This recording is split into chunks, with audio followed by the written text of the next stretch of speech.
Are you a Christian? I'm a Christian, yes. Yes. You know about Jesus? Yes.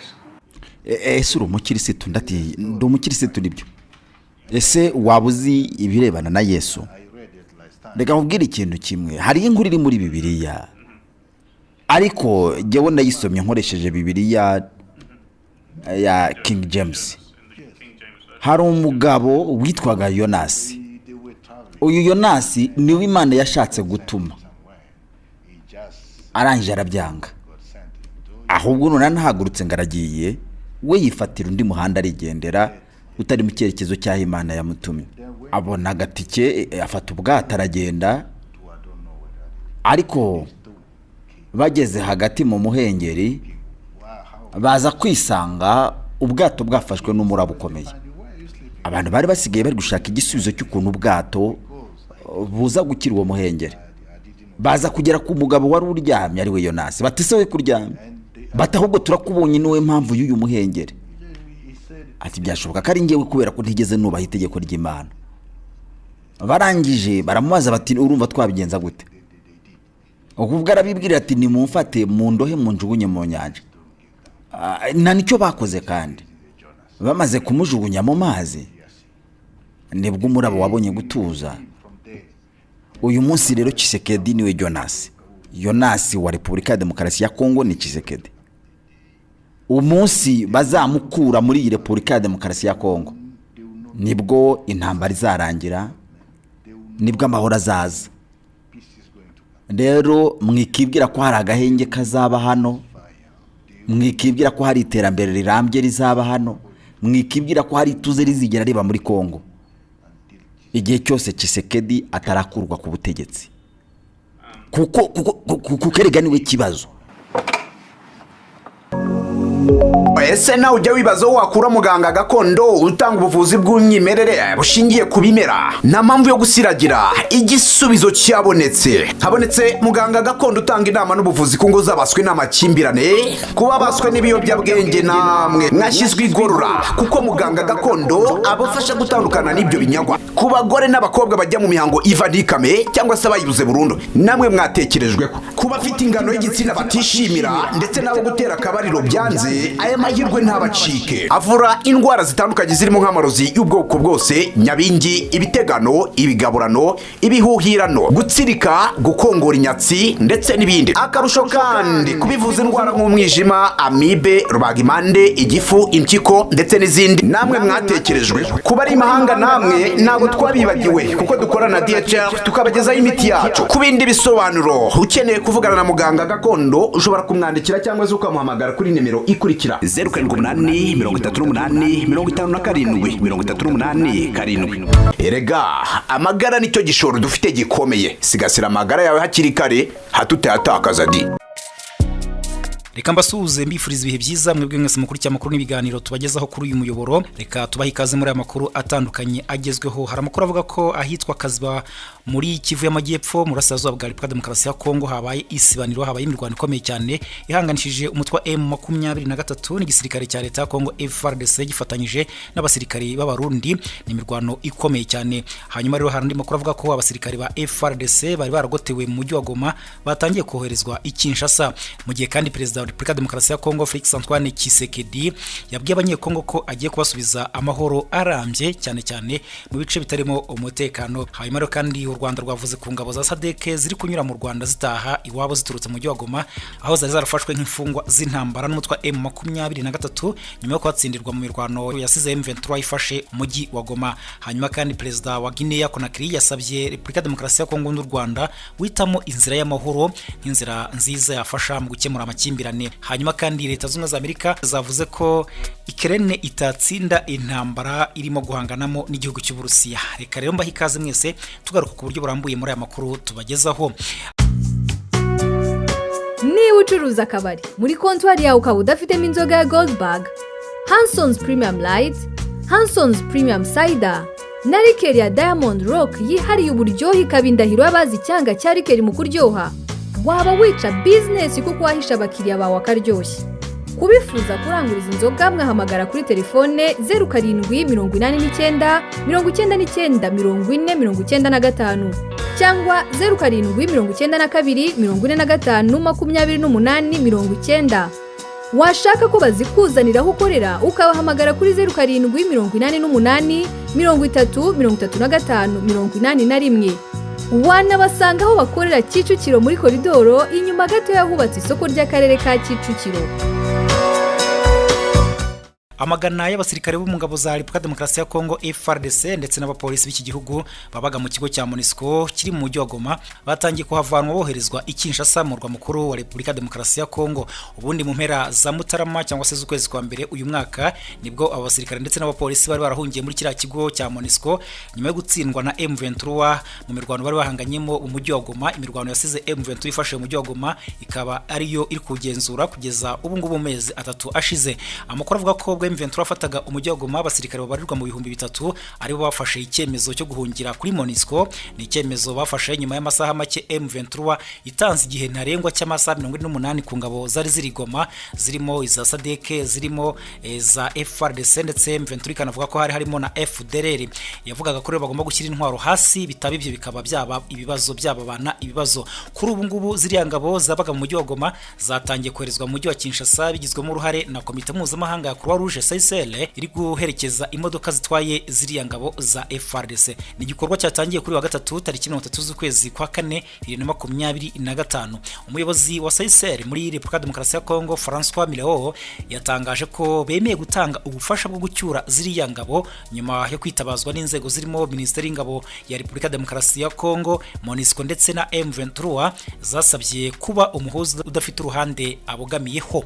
Uru rwego ruvuga ko nta mabwiriza rwigeze rushyiraho nyuma yo kugezwaho buriya busabe kahubwo rwemeye gutanga umusanzu wo gutanga ubufasha muri kiriya gikorwa cyo gucyura izo ngabo ziva mu mujyi wa Goma zijya i Kinshasa. Ni igikorwa kandi kiri kuba mu gihe nanone ingabo za SADC z'umuryango wa Afurika y'Amajyepfo SADC nazo ziri kuva mu mujyi wa Goma zitaha iwabo. Gahunda yatangajwe akaba ari uko zigomba gutaha mu byiciro, iza mbere zikaba zaratashye ku munsi w'ejo zijyanye ibikoresho.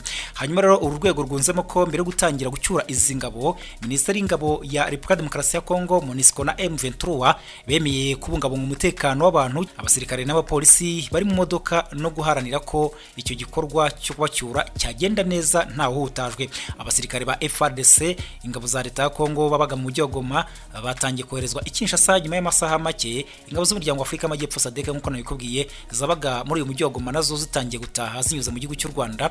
Ni ingabo zifashwe nk'imfungwa z'intambara nyuma y'uko zatsindiwe n'abarwanyi ba M23 mu mirwano yabaye yasize M23 ifashe uno mujyi. Impande zombi rero zari zigize ihuriro leta ya Kongo Kinshasa yari yitabaje ngo zifashe guhangana na M23 ariko ntibyatanga umusaruro, dore ko n'ubundi n'abandi babafashaga barimo abacanshuro nabo batashye mbere yuko SADC nayo itaha. Gusa mbere ko bataha byavugwamo ibibazo bitandukanye, aho byavugaga ko perezida wa Afurika y'Epfo Cyril Ramaphosa igihugu cya Afurika y'Epfo gisa naho ari cyo kiyoboye ingabo za SADC yari yifuje ko izi ngabo zitataha zinyuze mu gihugu cy'u Rwanda cyangwa se zikoresheje inzira y'ubutaka, ahubwo ko bakoresha ikibuga cy'indege cya Goma. Nyuma rero haje kuba ibiganiro byahuje abayobozi bakuru ba M23 ndetse n'abayobozi bakuru ba SADC kugira ngo basane ikibuga cy'indege cya Goma cyangijwe n'ibikorwa by'intambara, ubundi izi ngabo za SADC zibe zahanyura zisubira mu bihugu byazo bitandukanye, Malawi, Tanzania na Afurika y'Epfo. Ariko nyuma haje kuzamo agatotsi hagati ya M23 ndetse na SADC kuko M23 yashinje izi ngabo za SADC kuba zarijanditse cyangwa se zarafatanyije n'igisirikare cya leta ya Kongo FARDC kubagabaho igitero kigamije kwisubiza umujyi wa Goma baturutse mu bice bitandukanye by'uburengerazuba bw'umujyi wa Goma. Imbere abamamyi n'abatekamutwe bagukinagirije ngo bagufitiye deal z'imodoka naho byahebye ukajya va ku giti dore Swatas. Ubu wageze ahantu hanyaho rero gutumiza imodoka muri Korea, Dubai no mu Burayi. Swatas ibikora mu kanya nk'ako guhumbya, gutumiza ibyuma by'imodoka, spare parts, umubare runaka n'ubwoko bw'ibyo ukeneye nabyo n'umunyuzo. Icyo ukora gusa ni ukubegera uti noneho ni mu nkorere order imodoka, spare parts ako kanya. Ndetse ahubwo bikore bwangu kubera ko ubukontineri ziri gupakirwa nawe yawe izane n'izigiye guhaguruka. Namwe mushaka kugurisha imodoka zanyu, gukodesha imodoka zigiye runaka cyangwa abakenera imodoka bagendamo igihe gitoya mu Rwanda, abakenera ingendo zo ku kibuga cy'indege, abahava n'abahajya, deal nzima ni Swatas. Iri soko ry'imodoka abantu barikiniyemo bihagije bazubaza abakiriya, ariko babikoze Swatas itaraza. Hamagara kuri 0788 67 85 97 cyangwa kuri 0787 02 45 13 cyangwa se ubasanga igikondo aho bakorera ku muhanda wo munsi y'uruganda rwa Mironko ku marembo ya Nayeb. Hanyuma kandi perezida wa Repubulika ya Demokarasi ya Kongo Felix Antoine Tshiseked Chirumbo yabwiye abanyekongo ko agiye kubasubiza amahoro arambye nyuma yaho igihugu cye kigiranye n'u Rwanda amasezerano. Ni amasezerano agena amahame aganisha ku mahoro arambye mu karere k'ibiyaga bigari yashyizweho umukono na Minisitiri w'Ububanyi n'Amahanga n'Ubutwererane w'u Rwanda Ambasaderi Olivier Nduhungire ndetse na mugenzi wa Kongo Therese Kayikwamba Wegina tariki 25 z'ukwezi kwa 4 2025. Leta Zunze Ubumwe za Amerika zazihagarariwe na Minisitiri w'Ububanyi n'Amahanga Marco Rubio nizo zafashije u Rwanda na Kongo kugera kuri aya masezerano nyuma y'imyaka 3 badacana uwaka batarebana neza. Hanyuma rero ubwo Tshiseked yakiraga mugenzi we uyobora Guinea Bissau Umaro Sisoko Embalo kuri 29 Mata 2025 yatangaje ko amasezerano ya Repubulika ya Demokarasi ya Kongo n'u Rwanda ari intambwe nziza iganisha ku cyerekezo cyiza kandi ngo yarayifuzaga. Ati ni isezerano nahaye abaturage banjye ko nzahatana kugeza ku iherezo, ko nzagarura amahoro n'umutekano byanyabyo kandi birambye. Nyuma y'ibyo mwabonye byose nta kibazo cy'umutekano muke muri Kongo kizongera kubaho, nicyo cyifuzo n'intego yanjye. Hanyuma rero Leta Zunze Ubumwe za Amerika kandi zigasaba u Rwanda na Kongo gutegura umushinga w'amasezerano y'amahoro bitarenze tariki 2 z'ukwezi kwa 5 2025 kugira ngo impande zombi zizawusuzume. Byitezwe ko rero nyuma yaho hazasinywa amasezerano y'amahoro arambye. Hanyuma rero kandi mu nkuru yanditswe n'ikinyamakuru Igihe yo ku itariki 18 z'ukwezi kwa 3 2025 yavugaga ko Emir wa Qatar Sheikh Tamim bin Hamad Al Thani yahuje perezida w'u Rwanda Paul Kagame na Felix Antoine Tshiseked wa Repubulika ya Demokarasi ya Kongo bahuye ku itariki 17 z'ukwezi kwa 3 2025 mu biganiro bigamije guhosha umwuka mubi maze igihe hagati y'ibihugu byombi. Inama yabaye ntabwo yari igamije gusimbura inzira zisanzwe zashyizweho zigamije gukemura ikibazo kiri hagati y'ibihugu byombi n'intambara mu burasirazuba bwa Kongo zirimo ibiganiro bya Rwanda byashyizweho n'umuryango wa Afurika yunze ubumwe AU. Icyo gihe rero abakuru b'ibihugu Tshiseked na Perezida Kagame bashimye intambwe imaze guterwa binyuze mu biganiro bya Rwanda na Nairobi hamwe n'ibyavuye mu nama yahuje EAC na SADC i Dar es Salaam muri Tanzania ku tariki 8 z'ukwezi kwa 2 2025. Itangazo ryagiraga riti abakuru b'ibihugu bashimangiye ubushake bw'impande zirebwa bwo guhagarika imirwano nta yandi mananiza nk'uko byemeranyijwe mu nama ziheruka. Bemeranyije kandi ko gukomeza ibiganiro byatangijwe na Doha bigamije gushyiraho umusingi ufatika ugamije gushaka amahoro arambye bigendanye n'ibiganiro bya Rwanda na Nairobi byahujwe muri iki gihe. Perezida Kagame na Tshiseked icyo gihe muri Qatar bashimiye Emir wa Qatar ku biganiro byiza byafashije kubaka icyizere mu rugendo rugamije gushakira amahoro Repubulika ya Demokarasi ya Kongo n'akarere muri rusange. Qatar imaze kuba umuhuza mu makimbirane menshi ku isi kubera ko aheruka n'ahiri gukorana na Misiri ndetse na Leta Zunze Ubumwe za Amerika mu gushakira umuturambye intambara irimbanyije hagati y'umutwe wa Hamas na Gaza. Ni intambara rero ikomeye cyane kuva mu kwezi kwa 10 2022 kabimaze kugwamo abarenga ibihumbi 40 biganjemo abagore n'abana. Ni intambara kandi yagiye izamo n'izindi mpande zitandukanye aho bivuga mu gihugu cya Iran, hakavugamo kandi umutwe wa Hezbollah ndetse kandi amakuru akanavuga ko na Leta Zunze Ubumwe za Amerika nayo iba ifite uruhande iriho cyane cyane Israel nk'uko byagiye bitangazwa n'abasesengura politike yerekeranye n'iyi ntambara. Inama rero ya Kagame na Tshiseked bigizwemo uruhare na Qatar ntabwo icyo gihe yarizwe ndetse abantu benshi baranatunguye mu kumva ibiganiro byabaye byahuje Perezida Kagame na Tshiseked. Tariki 23 z'ukwezi kwa 2 2023 byatangajwe ko hari bubi biganiro bihuje impande zombi muri Qatar. Gusa n'ibyabaye kuko uruhande rwa Kongo rwanze kwitabira ku mpamvu z'uko ngo Qatar ari igihugu cy'inshuti ikomeye y'u Rwanda nk'uko ikinyamakuru Igihe cyabitangaje. Gusa guverinoma ya Repubulika ya Demokarasi ya Kongo nyuma yaje kuvuga ko ititabiriye kubera ko hari izindi gahunda zikomeye bagombaga kwitabira muri Leta Zunze Ubumwe za Amerika iniyeruke. Mbere y'icyo gihe rero kandi nabwo Perezida Tshiseked yari yanze guhura na Perezida Kagame kuko ubusabe yahawe na Macron w'Ubufaransa yabuteye utwatsi yarabuhakana. Muri iyo minsi nibwo Tshiseked yari mu bikorwa byo kwiyamamaza ku mwanya w'umukuru w'igihugu, ari nabwo yavugaga ko azahurira na Perezida Kagame mu ijuru gusa nta handi bateze ko bahurira. Perezida Kagame rero aherutse gutangaza ko niyongera kwicarana na Tshiseked azamubwira ko atarakwiriye kuba yobora Repubulika ya Demokarasi ya Kongo ukuntu ari igihugu cyiza kidakwiriye kuyoborwa n'umuntu nka Tshiseked. Mu kiganiro aherutse kugirana na Marion Ofar umunyamakuru uzwi yavuze ko kuganira na Tshiseked bigoye cyane kuko iyo muhuye nyuma y'inama ahindura ibyo mwavuganye. Ati nagiye nganira nawe mukemeranya ibintu ibintu yaba gisohoka mu muryango akaba yabyibagiwe cyangwa se akabihindura ukumva ngo oya ntabwo bitwiza tubivuga. Yavuze ko yifuza ko Tshiseked atakaba ari perezida wa kiriya gihugu cyiza, yongera ati kandi rwose ubutaha ninongera kwicarana nawe nzabimwibwirira imbona nkubone. Hanyuma rero ikibazo gikomeza kuba hagati y'u Rwanda na Repubulika Demokarasi ya Kongo nuko Repubulika Demokarasi ya Kongo ishinja u Rwanda gutera inkunga no gufasha umutwe M23 umaze gufata ibice byinshi mu burasirazuba bwa Kongo. U Rwanda rukabihakana rwivuye inyuma ruvuga ko ahubwo Repubulika Demokarasi ya Kongo yirengagiza umuzi w'ikibazo cy'uko hari abanyekongo b'abatutsi bicwa umunsi ku munsi bagatwikwa bakagirirwa nabi bigizwemo uruhare na leta, no kuba kandi icyo gihugu cya Kongo Kinshasa gikorana n'umutwe wa FDLR wemejwe nk'umutwe w'iterabwoba uzwiho kandi kwibasira abatutsi b'abanyekongo no kuba abayigize baragize uruhare muri jenoside yakorewe abatutsi mu Rwanda mu 1994. Kugeza ubu kandi umwuka uracyari mubi hagati y'ibihugu byombi, u Rwanda na Repubulika Demokarasi ya Kongo. Ibuka za nzozi warota gukorera ahantu heza utuye mu nzu nziza y'amakaro abengerana. Ryari hishukirwa rikumenyesha ko muri African Global Construction Limited tugufitiye amakaro akorwa n'uruganda rwa Millennium Tiles Uganda. Niba uri kubaka cyangwa ukaba uri kuvugurura inzu yawe, dusange muri African Global Construction tuguha amakaro afite ubwiza mu mabengeza ateye ubwuzu kandi mu moko atandukanye. Tubafitiye kandi rangete zikorwa n'uruganda rwa Kigali Plastic Limited. Wadusanga aho dukorera mu Gakiro ka Gisozi mu nyubako ya Golden Plaza iri iruhande rwa Twiga Plaza. Wanaduhamagara kuri telefone 0788309274 no kuri 0788357073 cyangwa kuri 0788815596.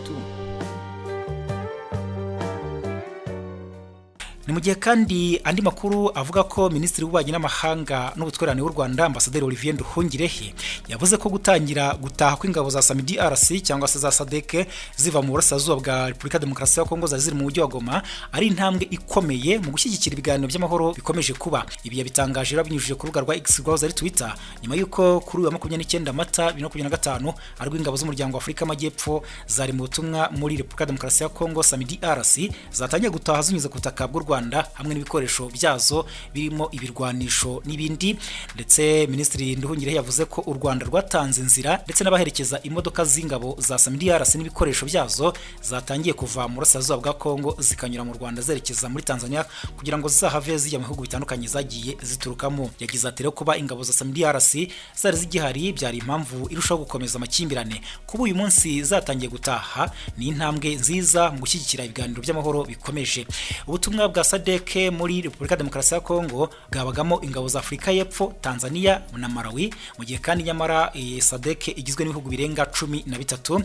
Rero zatangiye gukorera mu burasirazuba bwa Repubulika Demokarasi ya Kongo mu Kuboza 2023 nyuma y'uko Tshiseked abitabaje ibintu bitangiye gukomera, urugamba rutangiye guhindura isura. Zafashaga ingabo za Repubulika Demokarasi ya Kongo mu kurwanya ihuriro rya Alliance Fleuve Congo M23 kugeza mu mpera za Mutarama 2025 ubwo zatsindwaga mu mujyi wa Sake na Goma aho zagenzuraga cyane. Inama idasanzwe yahuje abakuru b'ibihugu byo muri SADC n'umuryango wa Afurika y'Iburasirazuba EAC muri Tanzania tariki ya 8 z'ukwezi kwa 2 2025 yemeje ko ibiganiro bya politiki ari byo byakemura amakimbirane yo muri Kongo no mu karere muri rusange. Byanashimangiye ko imyanzuro y'inama abakuru b'ibihugu bya SADC tariki ya 13 Werurwe bafashe umwanzuro wo guhagarika ubutumwa bw'izingabo basaba ko zitangira gucyurwa mu byiciro ari byo byatanga igisubizo nyuma y'uko cyifuzo cya SADC cy'uko ingabo zayo zazanyura ku kibuga cy'indege cya Goma cyanze bitewe nuko M23 yasubije ko bigoye kuko ingabo za Repubulika Demokarasi ya Kongo zacyangije mbere yo guhunga urugamba rwaberaga muri uyu mujyi wa Goma. SADC yasabye u Rwanda ko izo ngabo zanyura ku butaka bwarwo zerekeza muri Tanzania nk'uko Minisitiri Nduhungirehe aretse kubyemerera ikinyamakuru Igihe dukesha iyi nkuru. SADC rero yateganyije ko abasirikare bazakomeza gukoresha umuhanda wa Rubavu Kigali Rusumo bakomereze mu karere ka Chato mu majyaruguru y'uburengerazuba bwa Tanzania. Umubare w'abasirikare batashye kugeza ubu ngubu mu cyiciro cya mbere ntabwo uramenyekana kuko ni igikorwa SADC yifuje ko cyaba mu bwiru cyangwa se mu ibanga. Hagaragaye rero amakamyo agera kuri 7 atwaye ibikoresho ibirwanisho byabo ndetse n'imodoka nto zirimo abahagarariye inzego zibaherekeje.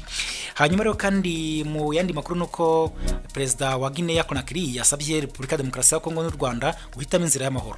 Ni mu ruzinduko rw'amasaha 48 i Kinshasa, Perezida wa Guinea Bissau Omaro Sissoko mu ruzinduko ruzinduko kandi yagiriye i Kinshasa ku itariki 29 z'ukwezi kwa 4 2025 yashishikarije abakuru b'ibihugu bya Repubulika Demokarasi ya Kongo n'u Rwanda guhitamo inzira y'amahoro. Ni nyuma y'uruzinduko rwe i Kigali, umuyobozi wa Guinea Bissau yabwiye itangazamakuru ko Kongo, Kinshasa n'u Rwanda nk'abaturanyi b'abanyafurika bitagomba kubaho mu mahano y'intambara nk'uko bimeze ubu muri Kivu y'Amajyaruguru na Kivu y'Amajyepfo. Perezida Omaro Sisoko yashimangiye ko Repubulika Demokarasi ya Kongo ukurikije aho iherereye ifite uruhare runini mu iterambere rya Afurika, impamvu ifatika nk'uko abivuga yo guharanira amahoro ku butaka bwayo no kubaka umubano ubufatanye. Hanyuma rero kandi ku ruhande rwe Perezida Tshiseked yongeye gushimangira ubushake bwe bwo kugura amahoro n'umutekano kandi arambye muri Kongo, ashima uruhare rw'umushyitsi Perezida Omaro Sisoko mu gushaka amahoro hagati y'u Rwanda na Kongo Kinshasa. Rero umukuru w'igihugu cya Kongo Kinshasa kandi yashimangiye ko ari ngombwa kubahiriza ingamba z'amahoro zigirwamo uruhare n'abafatanyabikorwa ba Repubulika Demokarasi ya Kongo. Ibintu byatangajwe na Tshiseked nk'uko inkuru igaragara ku kinyamakuru igihe ibigaragaza. Nk'uko Perezida Tshiseked rero abitangaza ngo umunsi Afurika izaba akarere k'ubucuruzi mu bwisanzure hazavugwa ukundi uyu mugabane. Yizeye kandi ko abanyafurika bazikuraho imico imwe n'imwe nko gutera no guhungabanya umutekano mu bihugu by'ibituranyi. Rero we niko yavuze. Hanyuma rero Vice Perezida wa Leta Zunze Ubumwe za Amerika JD Vance yatangaje ko Ukraine idashobora gutsinda intambara ihanganyemo n'Uburusiya, ashimangira ko kwizera ko intambara izarangira Uburusiya butsinzwe ari ukwibeshya cyane. Vance akunze kuvuga ko gushyigikira intambara yo muri Ukraine bituma Amerika itita ku bibazo byayo by'imbere mu gihugu kandi bishobora guteza intambara itari ngombwa ku Burusiya.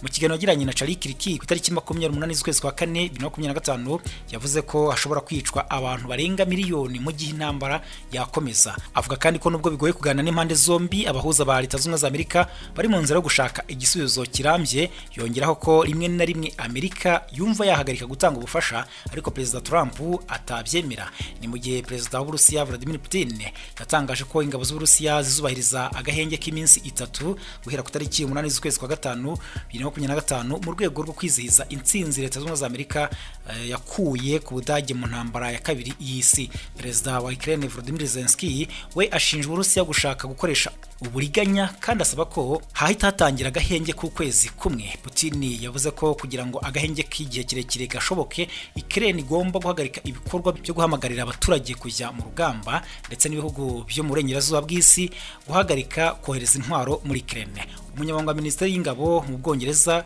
John Healey we yavuze ko bagiye kohereza abasirikare muri Ukraine mu rwego rwo gufasha iki gihugu kongera kubaka igisirikare gikomeye kandi gihamye. Ibi rero bibaye nyuma y'uko Perezida w'Uburusiya Vladimir Putin atangaje agahenge k'iminsi 3 mu cyumweru gishize, nibwo Ubwongereza n'Ubufaransa berutse kugirana ibiganiro n'ibihugu biri mu muryango wa NATO cyangwa OTAN, aho byagarukaga ku buryo byakohereza ingabo muri Ukraine mu cyo bise Coalition of the Willing mu gihe intambara hagati ya Ukraine n'Uburusiya yaba ihagaze. Healey yavuze ko intego yabo ari ukubakira Ukraine igisirikare gikomeye kugira ngo izabashe guhangana n'ibitero.